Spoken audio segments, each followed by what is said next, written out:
No man, what's wrong with this network?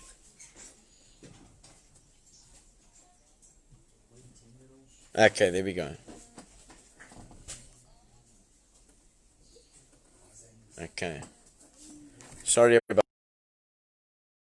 As I was saying, today's Monday, and it doesn't matter how prepared you are for a Monday, how prepared you are for life.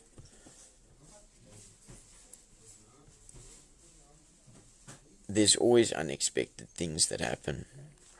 But I'm very grateful that anything that comes my way, I've got a good support system around me. I've got people that are like-minded. Good evening, Michelle. How's it? Yeah, I don't know what happened a minute ago there. I pressed something here and then it asked me to. Thanks, AD. It start me to ask asked me if I wanted to start the live video again. Excuse me. So yeah, Monday, and I could never understand at my previous jobs on why people were so like down and difficult and all of that, and I was still jumping around. How's it, Wada? Lekker man. Lekker. Good meeting last night, Wada. Lekker meeting last night. How's it, Dion? And I could never understand, why these people are also like in a dip kind of thing on a Monday and all of that, and I was still like all bouncing around and all of that, and I came to a realization, because Mondays for me in my past life used to still be weekend. I had the luxury of not ever really dealing with a babalash because I just stayed drunk. And I'd usually have to drink a bit on a Monday morning to cope with the guilt of what I'd done the weekend. And that is something that I don't need to do anymore. Tonight, Ryan, our friend Tank Engelke is gonna speak a little bit, and Tank has come has come a long way, and he's proof. The practical people that we see in front of us that we work with, and our own experience, is proof that it takes time to get to a sort of equilibrium or to a point where the days are easier. And when the bad feeling days come, you got to weigh it up. Because there's a saying that goes, feeling versus doing. So I can be doing all my things nicely, but I can be feeling really bad. And people would ask like, okay, how's he doing and all of that. And it happens a lot in recovery and in a recovery center where two people can be on the field over here doing exactly the same thing. Good evening, Mom. How's it? Can be doing exactly the same thing, but having a completely different day. It's the same like if you're working in the office. The person in the cubicle or in your cubicle, you guys can be loading the same things. You guys can be loading the same. How's it, Wes? Katie's mom is also on. Hi, Joel. Where the guy or the girl or whatever in the same cubicle can be loading the same data on the system, but there's different things that could be going on inside these two different people, which means they're exposed to the same things outwardly and all of that, but they're having two very different days. How's it, Sharon? Yeah, no, for sure, Ura.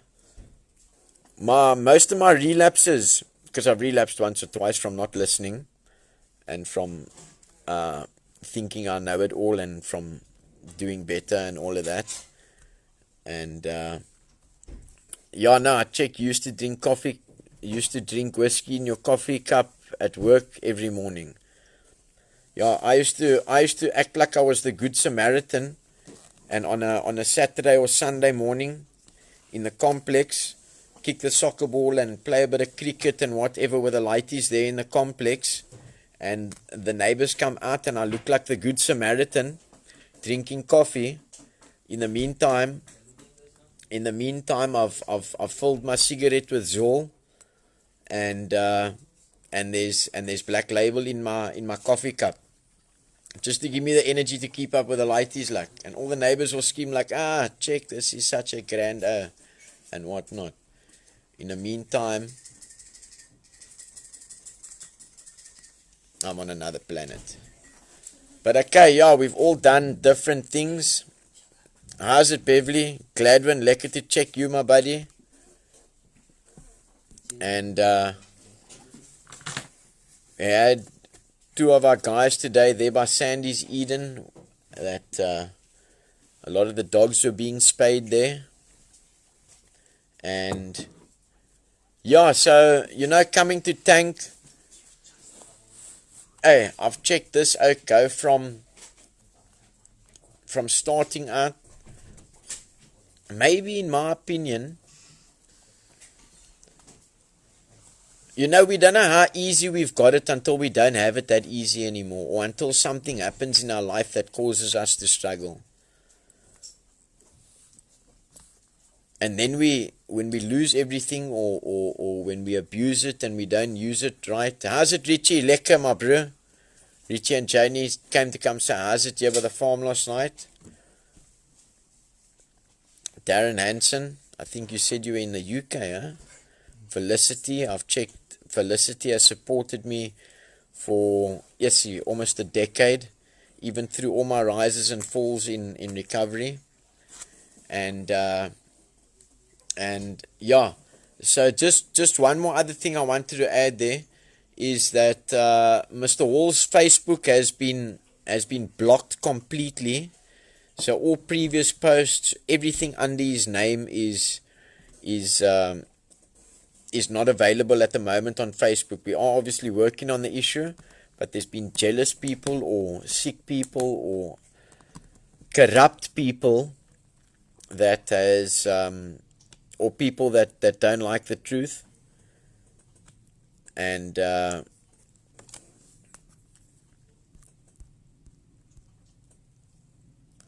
has obviously made false reports and things like that. But he does have another page. If you go onto my page, you'll see, if you search Anthony David Hall, that his face and the RAEL Sober City side will come up. Lee J will put the link up for us.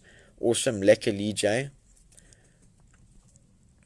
And yeah, I check Garth is also operating there.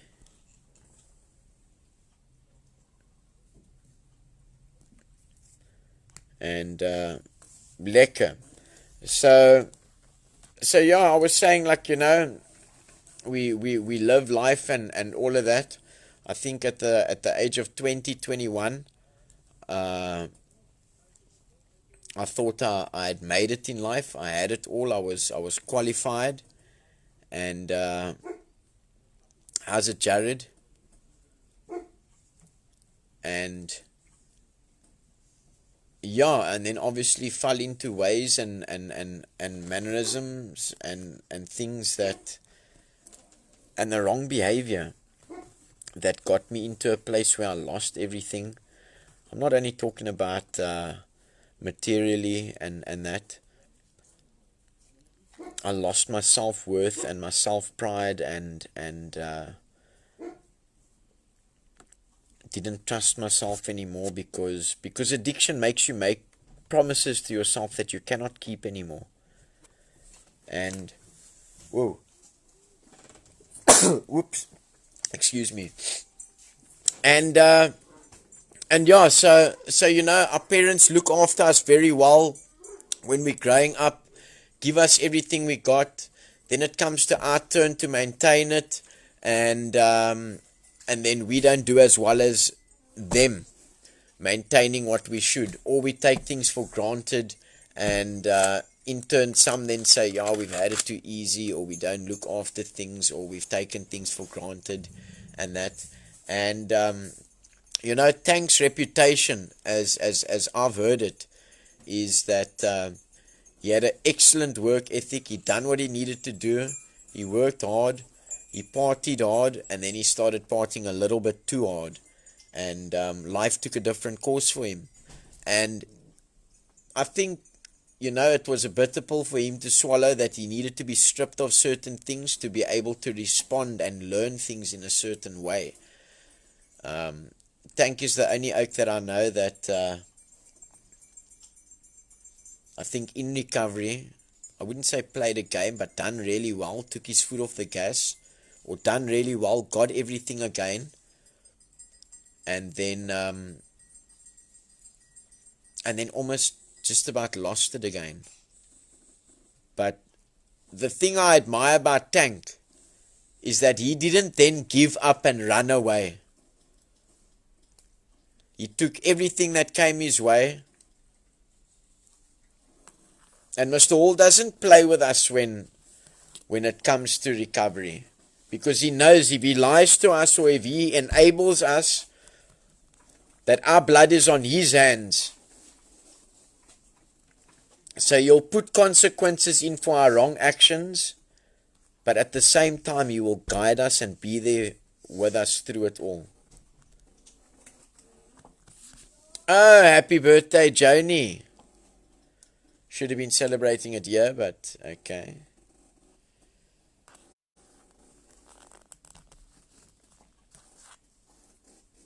I'll make sure that we've got a present here for you, but you're not here to come and collect it. But it's fine, we'll keep it for you. We'll keep it. And I'll send you the video tomorrow of the guy singing happy birthday. I'll go and get them to sing happy birthday to you now. Because I promise you they'll all want to sing happy birthday if they know it's Joni's birthday. You know what I mean? And yeah, I was saying, Tank is probably one of the only oaks that I know that lost it all and then came into recovery, got it all back again, and then without picking up drugs, just through behavior and lifestyle and ways, lost it all again. And that's why I say that given his situation, I must admit that there were times that Tank was a rehabilitation challenge. But I can identify with that, because I've also been to places where I've been called a nursing challenge, where I've been called a rehabilitation challenge and whatnot. And like I said, you can be in a cubicle at work if you're doing data capturing or whatever, or if you're a receptionist or whatever the case might be. Even if you're in the maintenance field, you and another guy can be sitting on a roof knocking nails, and you can be having two completely different days. And the same thing happens here in recovery. So it's what's inside us and how we process it and things like that. I believe that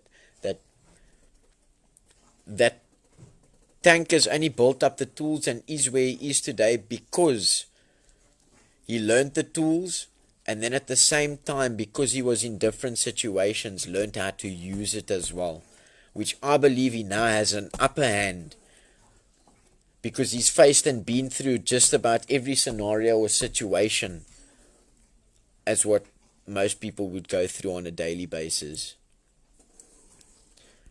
Okay, lekker Tank, they say it's half price at Mavericks. Joni's birthday.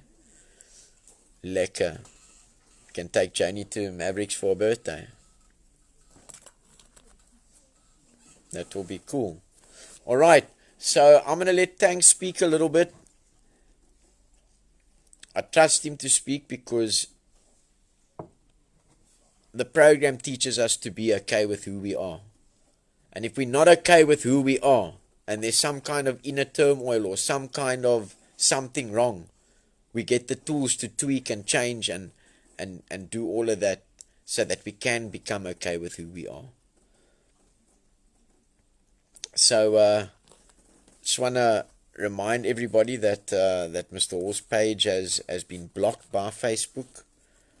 Not because of his wrongdoing. I mean, we've all seen his videos and things like that. But the difference is that we can handle the truth and some corrupt people can't. I'm not talking about government now.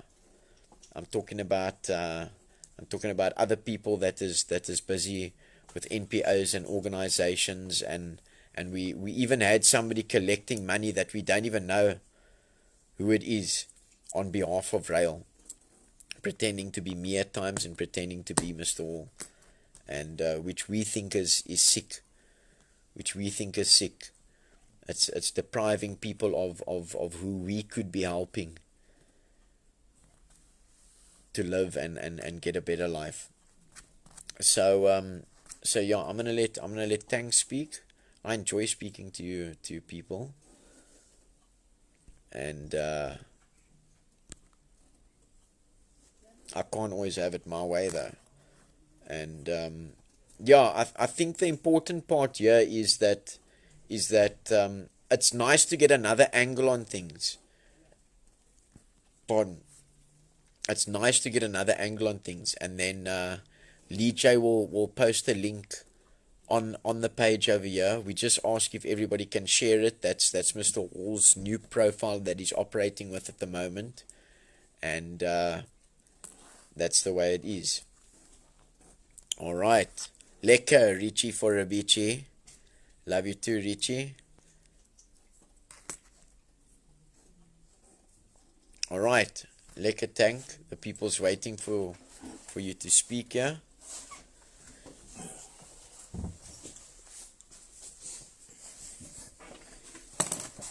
And Tank's not sick anymore because we only are sick as our secrets. Yeah. And Tank's got no more secrets. Oh. Yeah, good evening, ladies and gentlemen in the world. Yeah, this evening,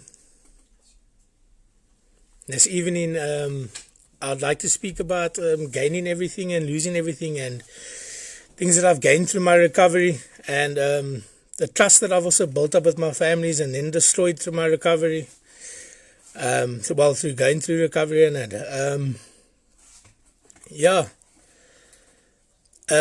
2016, I went to rehab in 2016 as well, a place in Hopefield, and I went for 3 months. Oh, Garth, how's it, Garth? How's it, Gary? Good day, evening. Hello, Claire. Hello, Richie. Hello, Auntie Michelle. Sorry, thanks. Hello, Andre, Clutchy. Yeah, and in 2016, I went to, like I said, I went to a rehab in Hopefield and that. I only went there to hide away that time, not really go for recovery, and not really go because I thought I had a drug problem. I went because I owed people money and that, and I wanted to hide away from owing those people money. Good evening, Auntie Vanessa, Kurt's mother, Mr. Schuler's mother. And I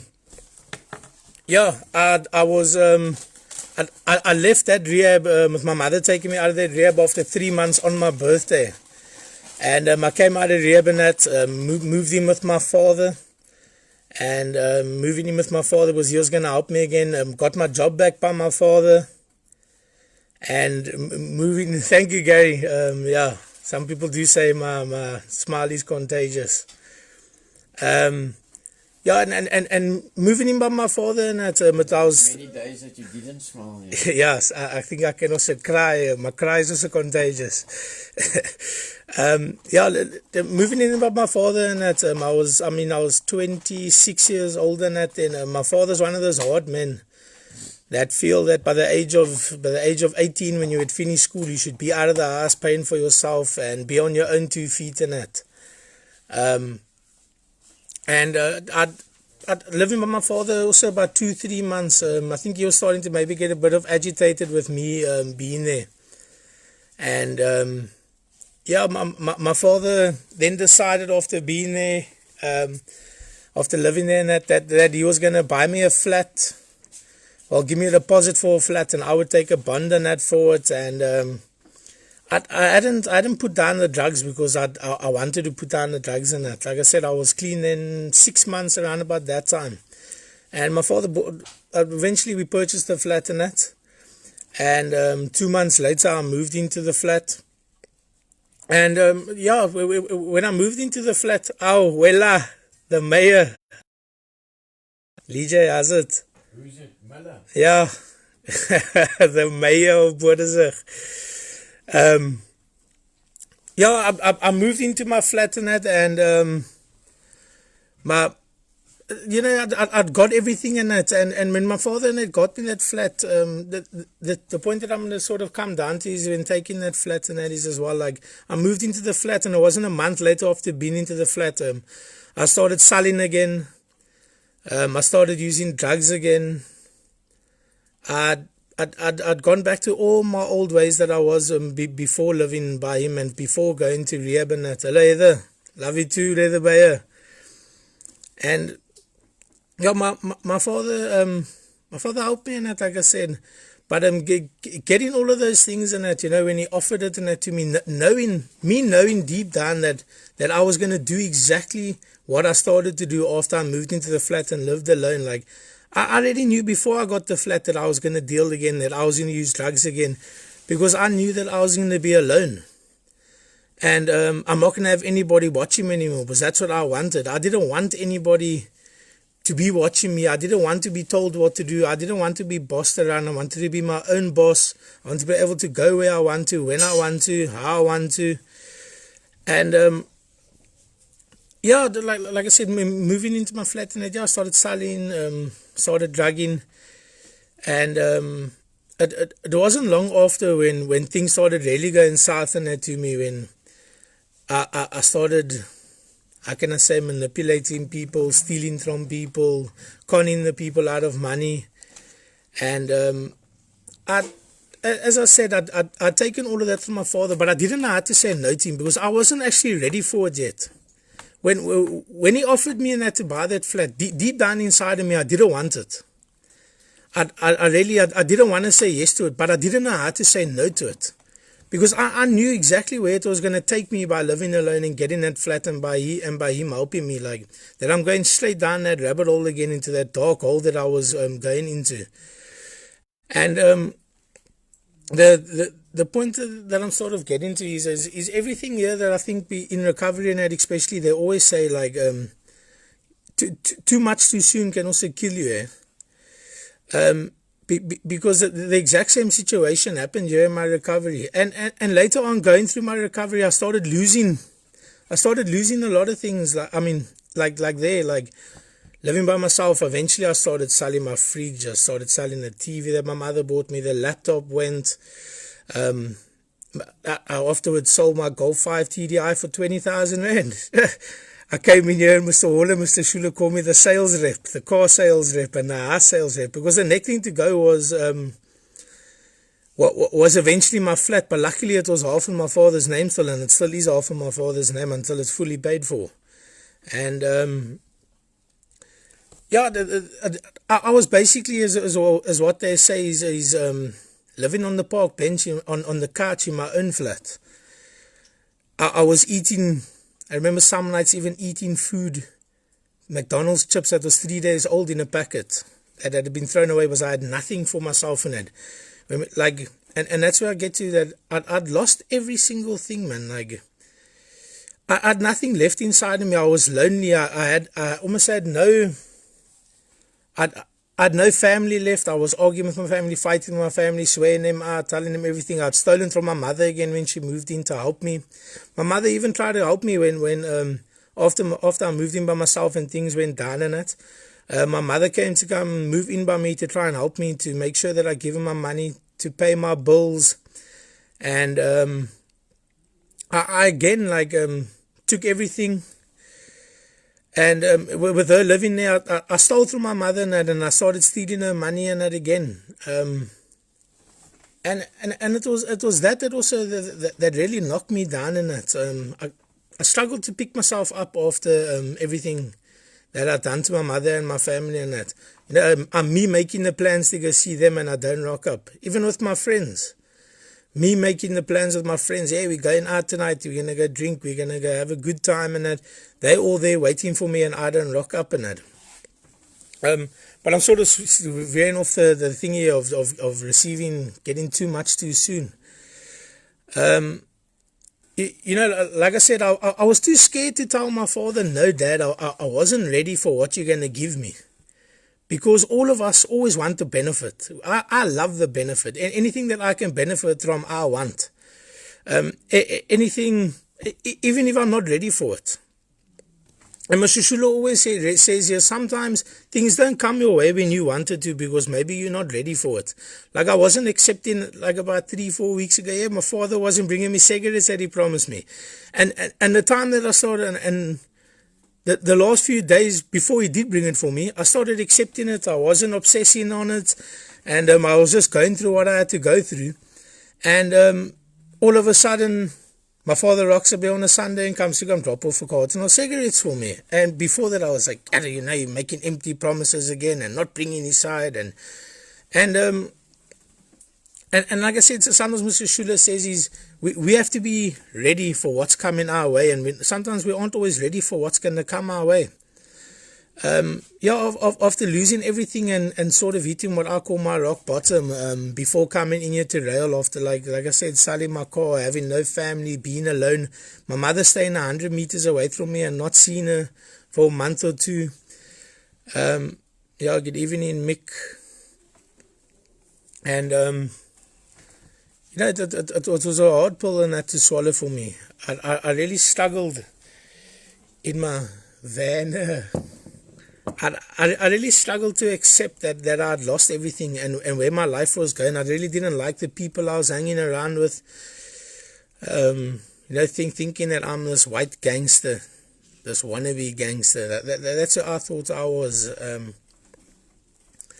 And once again, I came into recovery and came here to RAEL, where Mr. Hall and Mr. Shula, started helping me in that. It took me 3 weeks to sort of surrender first to the program. I struggled, also wanted to run away, walk down the road and that. And it was after 2.5 months where being here at RAEL that I got everything again, man. Everything that I'd lost before. Got a Wendy house here. I had a fridge in my Wendy house again. I had Mr. Hall had got me a car that I was driving around in it, and that I was paying him for monthly and that. And I had every single thing going for me. And this was just all after 2.5-3 months. I had a phone and that back again, that my father and my stepmother gave to me. I was speaking to my father and had a good on good terms after like 3 months. I was speaking to my mother, she had forgiven me. My family, Heather and Dion and that had forgiven me. And I was feeling so good about myself and that again because everything came back to me again. And yeah, salute, Owen, salute. And through everything coming back to me again, and getting it so soon, and that I lost my way in recovery too quickly, man. I didn't know how to practice my recovery. I wasn't practicing recovery at all. I hadn't learned how to do recovery long enough. Like, afterwards recovery becomes a way of life and that. And if you haven't practiced it enough and you're not taking the suggested things that they're offering us and that, you lose it, man. It's like, it's like sort of wiping your ass. Like you learn to wipe your ass over when you're like 4 or 5 years old and eventually becomes a natural thing. Well, recovery is the same as that, Yeah, I'm probably talking about a shit, yeah?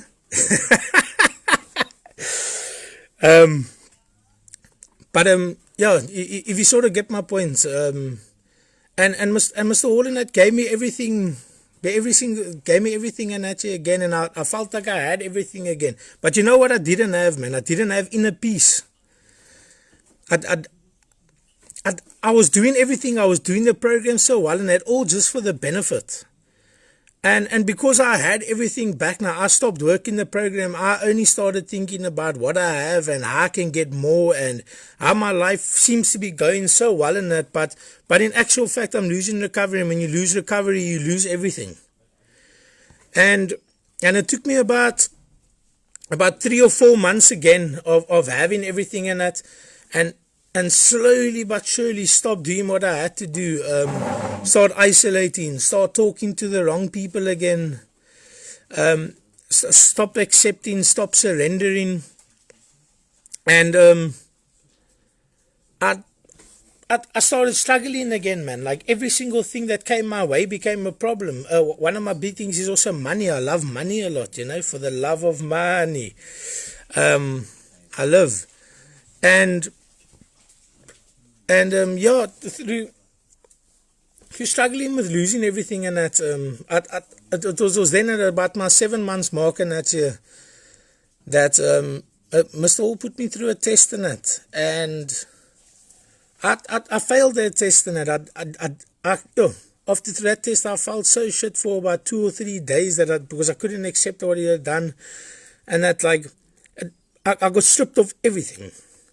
I had no more car, I had no more phone, I had no more being by myself in the Wendy house. I got put back into room 8 with all the guys. I had no more benefits, even the small little benefits like being able to have coffee after a long time, being able to have your cupboards open whenever, and that, like every single thing like that was taken away from me. And after Mr. Hall took all of that stuff away from me, I felt again like I had lost every single thing the same way I felt before I came in here. Because I'd lost everything, like I said, except for my flat. I was living like on the park bench in my flat on a couch with nothing in the flat. Nothing at all. I think Garth helped me with a lot of that stuff, to get rid of it. And yeah, I felt low. I remember crying here to Mr. Schuler and to Mr. Hall and saying like, I feel like I have nothing again. Everything's gone. I got nothing. How am I ever going to get it back again? And throughout all of this, like, that everything that happened and that, like, I took a walk down the road after everything got stripped from me and that. And sorry, I'm just reading a bit here as well of what the O's was saying. Yeah, the guys were going a bit crazy again, eh? Maybe back to basic Owens.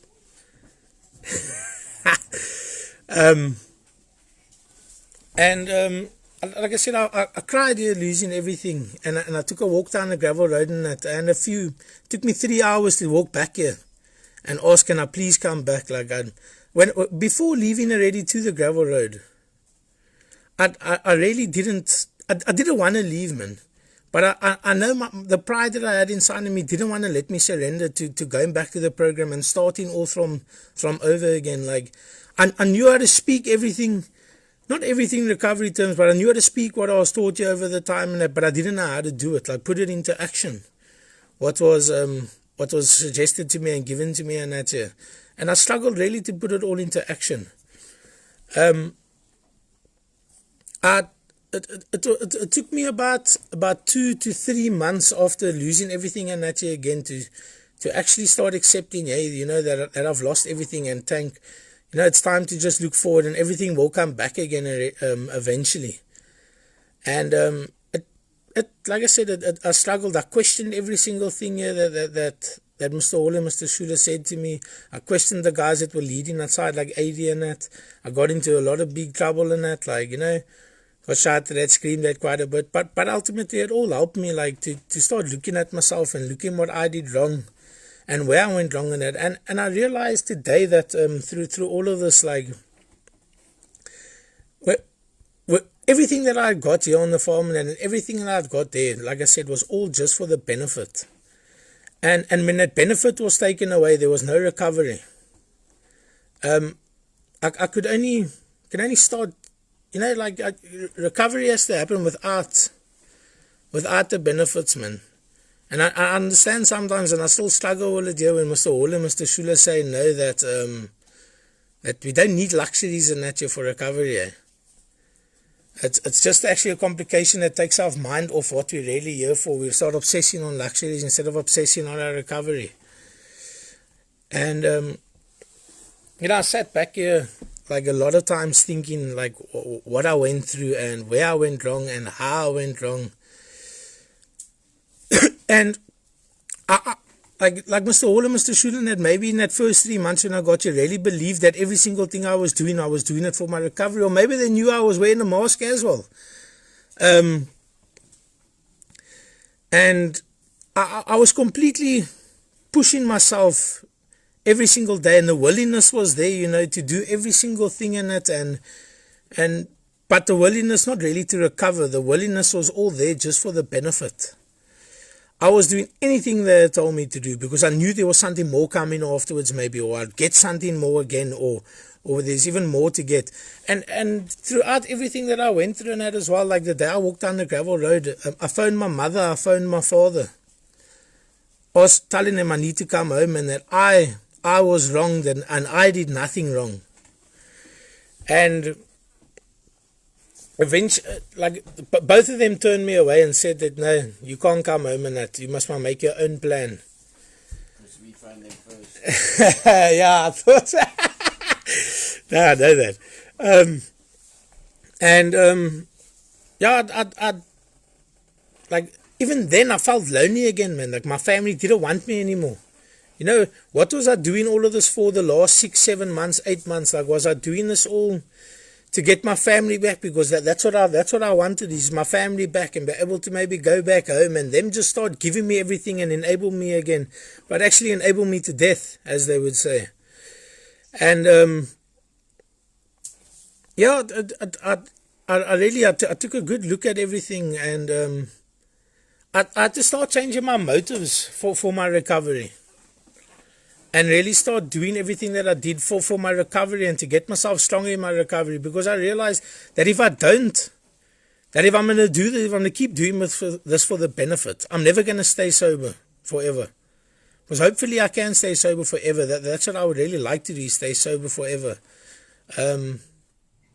Yeah, I hope to God that I do. I pray to God that I do stay sober forever.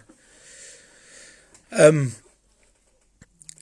yeah, you know, if I keep practicing what Mr. Hall and Mr. Schulen keep teaching me and what this program teaches me, I'm sure I will be able to, man. If I just no complacency and don't let things go out, like keep practicing acceptance and surrender. I think that's the biggest thing that Mr. Schuler always says. Every single thing that comes, you just have to accept.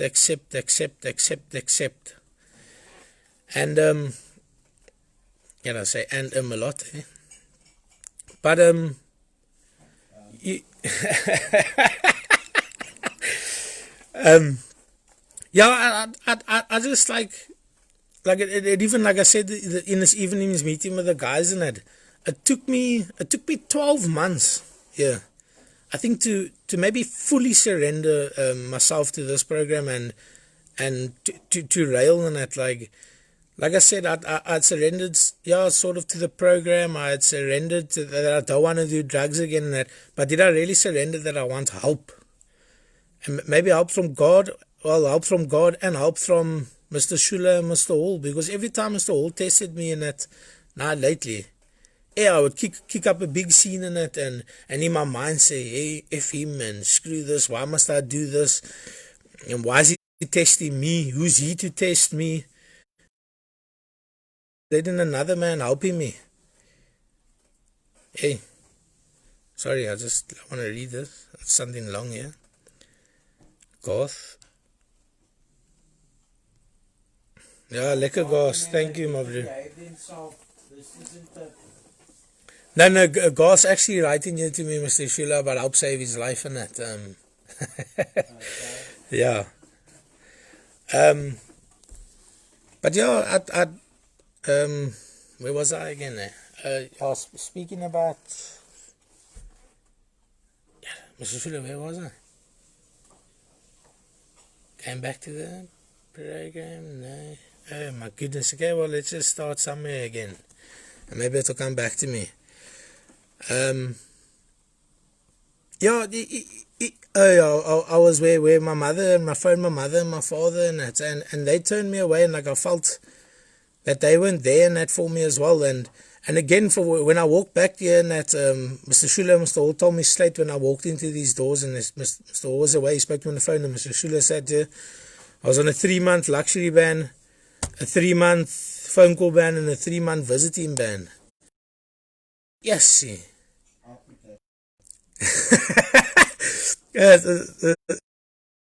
He's back, you know. Sometimes people say Mr. Hall, Mr. Schuler's the soft one, but this time Mr. Hall was the soft one. He gave me my luxuries back after a month.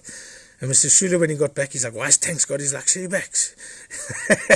But my phone calls and my visits stayed for about 2.5 days. The visits was 3 months. The phone calls were about 2.5 months. But yeah, you know, I'd even lost my family in this time that I'd lost everything. I didn't know, like, I didn't know how to deal with this again. I felt like I was alone, no father. And I'd realize, oh yes, that's where I was, what my motives for recovering it was again. Yeah, it's ultimately, like I said, my motives for recovery then was always for the benefit. And now that it's changed, I want to save my own life, man. I'm not pushing anymore. Anything that comes my way and that night, like, I just sort of sit back, surrender and accepting it. I mean, I've been telling myself here now, even last month and that, like, still been like, yeah, you know, I've been here, when am I going to get a job? When am I going to be able to go work again? And all of this. And now I'm at that stage where, you know, I'm even at peace with that, where I can, it will come when it comes, man, because maybe I haven't been ready and I'm still not ready in that for it yet. All of Mr. Schuler and their thinking and what they believe is right, that I'm not ready, and that's why they haven't allowed me yet to sort of go look. So I'm not going to push forward anymore. I'm just going to sit back and wait, because maybe if a job and that also comes now too soon, I might fall into the same situation that I did 5 months ago, 6 months ago, and 4 years ago, that I lose everything again. And that same feelings come back up again, where I feel lost and alone and like I've got nothing again. I'm sure this time if it happens, I won't feel as bad as what I did 5-6 months ago. I've learned to deal with that a lot better, and that, like, and sort of knowing what to look out and that for. That's what I love about this program as well, is identifying happened to you in your life and that. I mean, I can even, like, part of this is even when I left home. I was about 21 years old, and I was so rushing to move out of the house and that, because, you know, I wanted to go sell drugs and I wanted to be a dealer. So I pushed to move out. I moved into a small little hockey vista, you know, that where the toilet and the basin and the shower and that was all in the same room that I was in. And to get out the house so that I could literally just start my dealing in that. And it was that instant gratification that I was always seeking, man. Like, I always wanted, and I was chasing money as well. That's what I was also seeking, is money. Money has always been my problem in my whole life. From the age of 16 already. Been wanting money. Hi, Michelle. Thank you. I'll share again hopefully soon, and everyone can also listen again. I love sharing, because these days I love the attention, but I don't love the negative attention. I love the good attention. Yeah, you know, I even after this situation, that now it's 5 months later, and I still catch myself on some days being like, I'm also not fully back to the confidence where I need to be here. I catch myself a lot of the days now walking with my head down, still looking at the stones that are just by my feet, instead of walking with my head up, looking in front of me and that. Yeah, that I now need to work on, and I need to get back to, but it'll come over time, man. Nothing's just going to come back here to me and be given to me and that again. Like, everything that's going to come to me now, I need to work for. If I can honestly tell you, like, today, if I think if my father and I'd have to offer me something big, I'd have to sit down, speak to Mr. Hall, speak to Mr. Schuler about it, and find out if I'm making the right choices and that. Because if I'm not ready for it, I wouldn't want to mess up again. Like, I don't have a second chance either with my family and that. I don't think I have a second chance in general.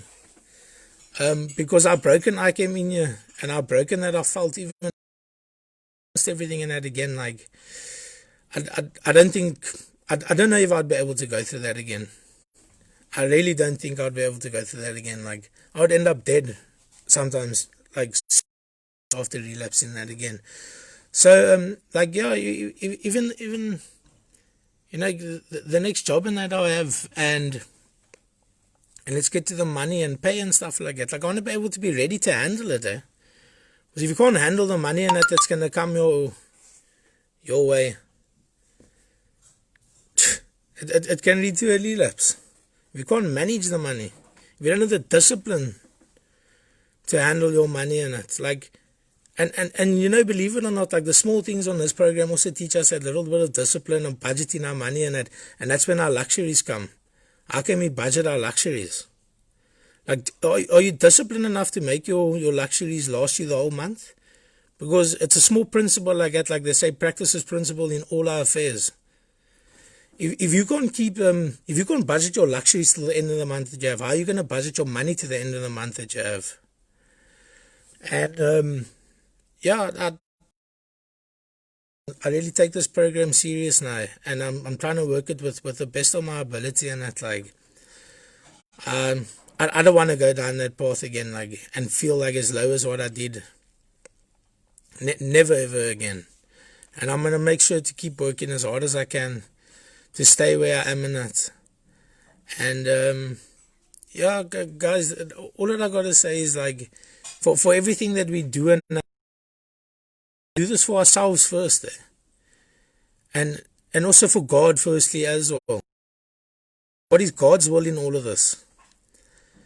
And if you're going to do it for your parents, if you're going to do it for the benefit, if you're going to do it for Mr. Hall and Mr. Shulia to put them a cop on, if you're going to do it like for your girlfriend, if you're going to do it for your child, if you're going to do it for everything, you're doing it for the wrong reasons. You first need to do it for yourself. Because only after you can do it for yourself and get yourself right, can you actually maybe be there for your children, can you be there for your parents as well. So ultimately, we need to keep doing this for ourselves, guys, and just put yourself first, maybe for a while through your recovery as well. Because if you're not first in your recovery and that, like, you're gonna fall, and you're gonna fall hard. It's sometimes Mr. Schuler says here, like, recovery sometimes is selfish. It's a selfish recovery that we work in. Like, if I'm not selfish in what I'm practicing, and that if I'm not doing this like for myself, I'm doing it for nothing. I'm wasting my time, I'm wasting my parents' time, I'm wasting Mr. Hall and Mr. Schuler's time. I'm just glad that after 12 months my penny really had dropped here. It took me a year. Some guys 2 or 3, other guys it takes 6 months. Other guys the penny doesn't drop. And we hope one day the penny will drop in it. And yeah, that I'm where I am today, and that, and I'm grateful for what I got today as well. I'm grateful for what my parents have done for me. I'm grateful for what Mr. Hall and Mr. Schuler has done for me. Because the biggest thing at WOW also lost every single thing back twice. Well, year and before, and that was because I was ungrateful with every single thing everyone done for me. And I do believe that if you've been ungrateful your whole life, that you can change and you can start becoming more grateful for what's coming your way and for what you have in it. Yeah, I think that's me for tonight. And I really hope everyone has a great week and great week ahead in it. And Mavericks is open half-price special tonight for everyone who wants to go. Yeah, I hope to see everyone soon, and I hope to see all the families in that soon. Next time. It's been lovely chatting to everyone. Thanks for the comments and messages and that. And yeah, to my mother, my father, my aunties, my uncles, my grannies, my grandpa and that. Like, I love you guys lots. I love Mr. Hall and Mr. Schuler lots. I love all the support. I love all the guys here. And I really helping the guys in that as well. Like, giving the word that I can give after being here 13 months now. Like, it's lekker, man. It's a good way to carry out the 12-step in that. To help the guys, the newcomers and that. Like, it's something that I really enjoy doing. I've always wanted to help people. Like, just before I end off, I remember always, like, while I was drugging, I always thought I could help everyone. And I thought that if I help and give this one money and I become their friends, that I can pull them in and that I can save their lives and that I will stop them from robbing and stealing and that, so they can't go to prison and that. Because I always wanted to help everyone. I didn't want anybody to go down to prison or anyone to be dead in that. And you know where it almost took me? It almost took me to death. Done. So yeah, today I can help people sober, man. And it's not with money and it's not with anything like that. Like all that I can do is help them in their recovery, what I went through for my first 13 months. So when they go through what I've been through, I can help them also. Because all of us need help. We can't do this alone. So yeah, thank you very much. And yeah, great weekend. Love to all. And thank you once again to RAEL and to everything that RAEL has done for me. Yeah, I could cry right now, but I keep the tears back because I'm trying to, not be so sensitive. Thank you very much, ladies. Thank you. Bye. Can I press finish?